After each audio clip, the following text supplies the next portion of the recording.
السلام علیکم ورحمۃ اللہ وبرکاتہ۔ بسم اللہ والصلاۃ والسلام علی من لا نبی بعد۔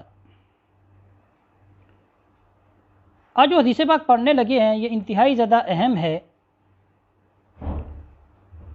ہم اکثر دوسروں کے ہاں جاتے ہیں آدھے گھنٹے کے لیے، گھنٹے کے لیے، اور کبھی ایسا ہوتا ہے کہ کھانے کا وقت ہو جاتا ہے۔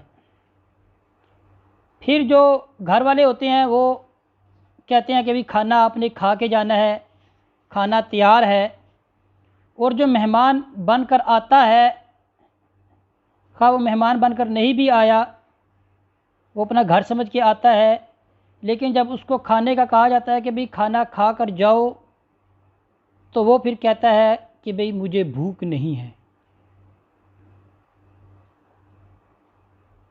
اب ہم حدیث پاک پڑھتے ہیں، پھر میں اس بات پر آگے بیان کرتا ہوں۔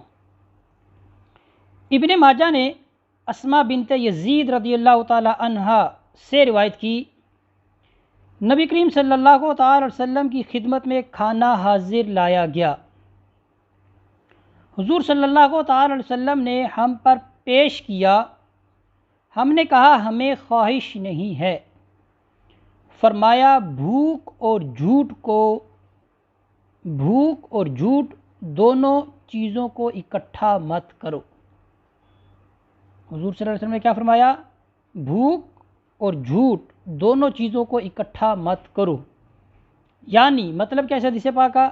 مطلب اس حدیث پاک کا یہ ہے کہ جب ہمیں کوئی کھانے کا کہے، اگر بھوک ہے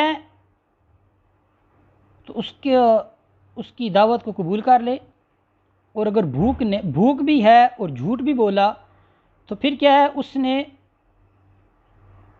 اس حدیث پاک کا مطلب کیا بنے گا کہ اس نے خسارہ لیا، دو چیزوں کا خسارہ لیا۔ ایک تو یہ کہ اس کو بھوک تھی، اس نے جھوٹ بولا، وہ خسارہ ہوا، اور ایک وہ بھوکا رہا۔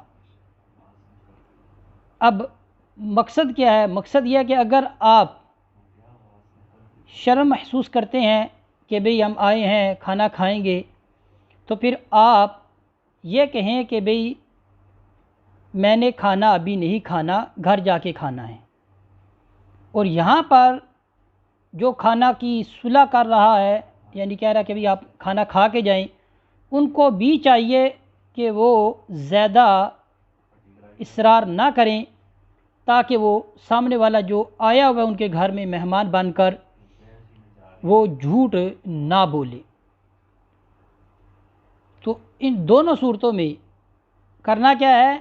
کرنا یہ ہے کہ سامنے والا وہ کہے کہ بھئی اگر اس کو بھوک ہے بھی ہے تو یا تو اگر وہ کھا لے، اگر وہ کھانا نہیں چاہ رہا، شرم محسوس کر رہا ہے، تو وہ کہے کہ بھئی میں نے ابھی کھانا ہے لیکن گھر جا کے کھانا ہے، ٹھیک ہے۔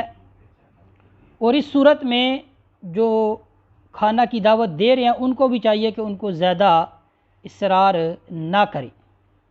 اسی پر اکتفا کرتے ہیں۔ وصلی اللہ علی سیدنا و مولانا محمد و بارک وسلم علیہ والحمد للہ رب العالمین۔